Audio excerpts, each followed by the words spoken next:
वाह अर्जुन वाह, एक सांस में तुम ज्ञान की बड़ी बड़ी बातें करते हो और दूसरी सांस में अपने को शिष्य मानकर मुझसे ज्ञान और मार्गदर्शन की याचना भी करते हो। हे पार्थ, तुम्हारा ज्ञान अधूरा है और अधूरा ज्ञान दो धारी तलवार की भांति होता है, जो अधूरे ज्ञान देने वाले और लेने वाले दोनों को काटती है।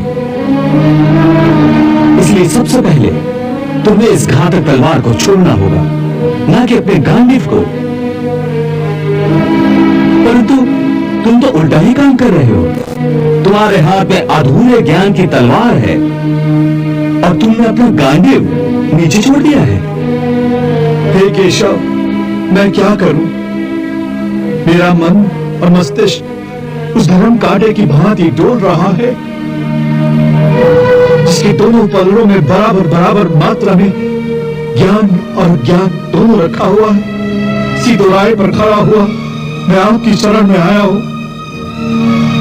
मुझे गुरु की भांति रास्ता दिखाओ माधव, रास्ता दिखाओ। हे अर्जुन, तुम इस समय ना केवल इस युद्ध भूमि की मध्य रेखा पर खड़े हो, बल्कि तुम्हारी बुद्धि भी जीवन और मृत्यु की मध्य रेखा पर अटकी हुई है। इसलिए तुम अपने कर्तव्य और अपने धर्म से भाग रहे हो। परंतु अपने कर्तव्य से यूं मुंह मोड़ने से या इस युद्ध से विचलित होने से विधि का विधान नहीं बदलेगा, क्योंकि विधाता का निर्णय अटल और अचूक है। तुम क्या समझते हो, तुम्हारे नहीं मारने से ये सब नहीं मरेंगे? नहीं अर्जुन, नहीं। तुम इन्हें नहीं मारोगे तब भी ये मरेंगे, क्योंकि इनके प्रारब्ध ने इनकी मृत्यु का समय, दिन और क्षण तो पहले से ही निश्चित कर दिया है। उसी विधान के अनुसार मैं तो इन्हें पहले ही मार चुका हूं। तुम तो केवल माध्यम मात्र हो। तुम्हारे माध्यम से मैं इन सब का वध करना चाहता हूं। तुम इसे अपना कर्तव्य समझो या प्रारब्ध, तुम्हें इन सब का वध करना ही है। मैं क्या करूं मधुसूदन? अपने मन को कैसे मारूं? अपनी भावनाओं को अपने ही पैरों तले कैसे रौंद डालूं? बताओ मधुसूदन, मैं क्या करूं? हे पार्थ, धर्म के रास्ते से हटाने वाली भावनाओं का त्याग करो। भावनाओं के समुद्र में डोलने के बदले तैरना सीखो। तुम तो एक कीर्तिमान पुरुष हो। अपनी निर्बलता का यूं प्रदर्शन करके तुम अपनी कीर्ति को नष्ट मत करो। एक वीर पुरुष के लिए उसकी कीर्ति का नष्ट होना उसकी मृत्यु के समान है। इसलिए युद्ध करो पार्थ, युद्ध, और अपनी कीर्ति, अपने कर्तव्य और अपने धर्म की रक्षा करो। अकीर्तिं चापि भूतानि कथयिष्यन्ति ते व्यम संभावितस्य च कीर्तिर् मरणात् अतिरिच्यते। इस धर्म युद्ध में यदि तुम मारे भी गए तो तुम्हें वीर गति प्राप्त होगी। तुम मर कर भी अमर कहलाओगे। इसलिए युद्ध करो। हतो वा प्राप्स्यसि स्वर्गम जित्वा वा भोक्ष्यसे महीम तस्माद् उत्तिष्ठ कौन्तेय युद्धाय कृत निश्चय। हे वासुदेव, तुम तो जानते हो कि मुझे अपनी मृत्यु की चिंता तिल भर भी नहीं है।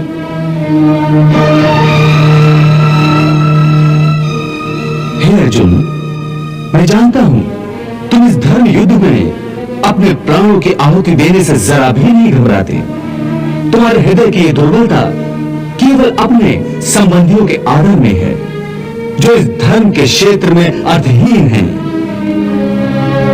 तुम्हें अपने संबंधियों की मृत्यु की चिंता है, परंतु तुम्हारे विचार तुम्हारे अज्ञान का खुला प्रतीक है। तुम ठीक कह रहे हो केशव। इस समय मेरी बुद्धि अज्ञान के अंधकार में डूबी जा रही है। धर्म क्या है, अधर्म क्या है, मुझे इसका ज्ञान नहीं रहा। मैं कर्म के एक ऐसे दोराहे पर खड़ा हूं जहां से ये पता नहीं चल रहा कि धर्म का मार्ग कौन सा है और अधर्म का मार्ग कौन सा। मुझे अज्ञान के इस अंधकार से निकलने का रास्ता दिखाओ केशव। रास्ता दिखा। हे पार्थ, मैं तुम्हें इसी अज्ञान के अंधकार से निकालना चाहता हूं। इस अंधेरे में अंधों की भांति हाथ पैर मारने के बदले अपनी दूर दृष्टि को एक दिशा दो और देखो इस सृष्टि की ओर। इस सृष्टि में जो जन्म लेता है वो निश्चित रूप से मृत्यु के अधीन हो जाता है। इसका अर्थ यह है कि इस मृत्यु लोक का हर प्राणी, चाहे वो मनुष्य हो, पशु हो, पक्षी हो या फिर पेड़ पौधा हो, हर सांस लेने वाला प्राणी अपने जन्म के साथ अपनी मृत्यु को भी लेकर आता है। हर प्राणी को एक न एक दिन निश्चित क्षण पर मरना अर्थात अपना शरीर त्यागना ही पड़ता है। इसलिए तुम उनके मरने की चिंता छोड़कर अपना कर्तव्य समझकर युद्ध करो। जातस्य ही ध्रुवो मृत्यु ध्रुवम जन्म मृतस्य च तस्माद् अपरिहार्य अर्थे न तुम सोचितुम अर्हसि। ये ठीक है कृष्णा कि उनके प्रारब्ध में मरना लिखा है। यदि पितामह की मृत्यु का समय आ गया है तो वो अवश्य मर जाएंगे, परंतु मैं अपने हाथों से उन्हें क्यों मारूं? तो स्वयं अपने हाथों से अपने भीष्म पितामह को नहीं मारना चाहते हो? यही सत्य है माधव। मैं अपने भीष्म पितामह को अपने हाथों से नहीं मार सकता।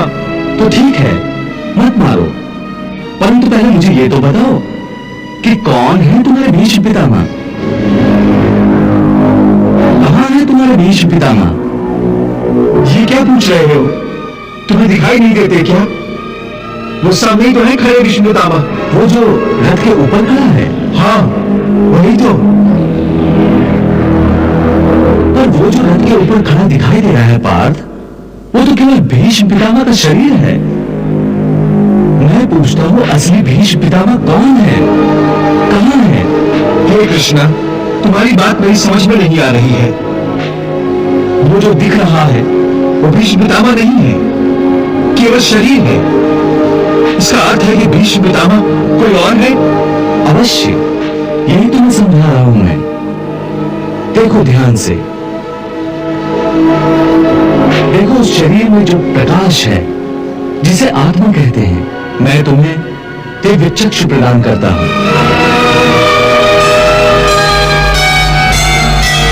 इन दिव्य चक्षुओं से देखो उस आत्मा को।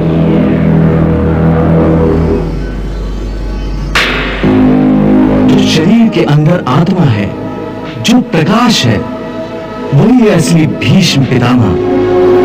दिखाई दे रही है उनकी आत्मा? हाँ केशव, बहुत अच्छा। अब देखो, यदि मैं अपने सुदर्शन चक्र से भीष्म पितामह का शरीर काट दूं तो केवल उनका शरीर मरेगा, परंतु उनकी आत्मा का प्रकाश नहीं बुझेगा। देखो, मैं तुम्हारे इन दिव्य चक्षुओं को ये दृश्य सजीव करके दिखाता हूं।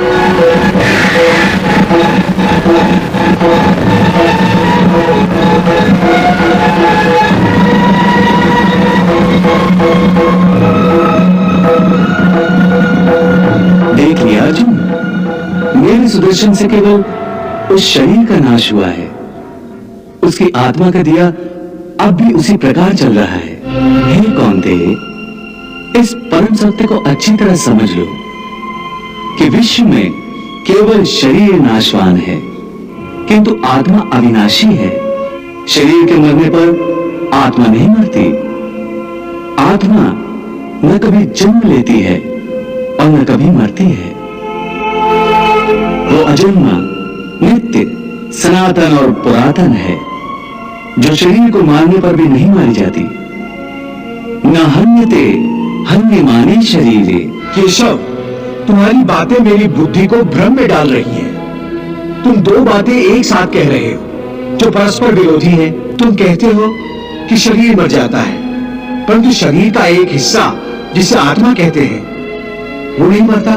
नहीं अर्जुन, मैंने आत्मा को शरीर का एक हिस्सा नहीं कहा। मैंने कहा है कि आत्मा और शरीर दो अलग अलग चीजें हैं। जैसे तुम और तुम्हारा कवच दो अलग चीजें हैं। तुम्हारे कवच के दो टुकड़े हो जाएं तो उसका यह अर्थ नहीं होता कि अर्जुन के दो टुकड़े हो गए। जिस प्रकार तुम और तुम्हारा कवच दो अलग अलग वस्तुएं हैं, या तुम और तुम्हारा ये रथ दो अलग अलग वस्तुएं हैं, उसी प्रकार मनुष्य का शरीर और उसकी आत्मा दो अलग अलग वस्तुएं हैं। यूं समझ लो कि जिस रथ में अर्जुन बैठा है वो रथ अर्जुन नहीं है। अर्जुन तो वो है जो रथ में बैठा हुआ रथी है। ये ठीक है माधव कि अर्जुन रथ नहीं है, अर्जुन मैं हूं जो रथ में बैठा हुआ है। तुम्हें रथ के टूटने का शोक नहीं होगा, परंतु अर्जुन के मरने का तो शोक होगा ही। अर्जुन, तुम्हारी बातें सुनकर मुझे तुम्हारी बुद्धि पर हंसी आ रही है। अपनी तरफ से तुम बड़े पंडितों और ज्ञानियों जैसी ऊंची ऊंची बातें कर रहे हो, परंतु तुम्हें यह पता नहीं कि जो सचमुच ज्ञानी होते हैं वो ना उनका शोक करते हैं जो मर गए हैं, और ना उनका शोक करते हैं जो अभी नहीं मरे हैं, क्योंकि वो जानते हैं कि जो मर गया है वो फिर जन्म लेगा, और जो अभी जीवित है वो अवश्य मर जाएगा। मरने वाला फिर जन्म लेगा, क्योंकि केवल शरीर का नाश होता है। शरीर के अंदर जो आत्मा है वो कभी नहीं मरता। हे पार्थ, इस संसार में दो ही वस्तुएं हैं, एक शरीर और दूसरा शरीर में रहने वाला शरीरी। जो शरीर में रहने वाला आत्मा रूप शरीरी है वो कभी मरता नहीं, और जो शरीर है वो सदा रहता नहीं। आत्मा एक शरीर छोड़ता है और दूसरा शरीर धारण कर लेता है। बिल्कुल वैसे ही जैसे मनुष्य पुराने कपड़े उतार कर नए कपड़े धारण कर लेता है।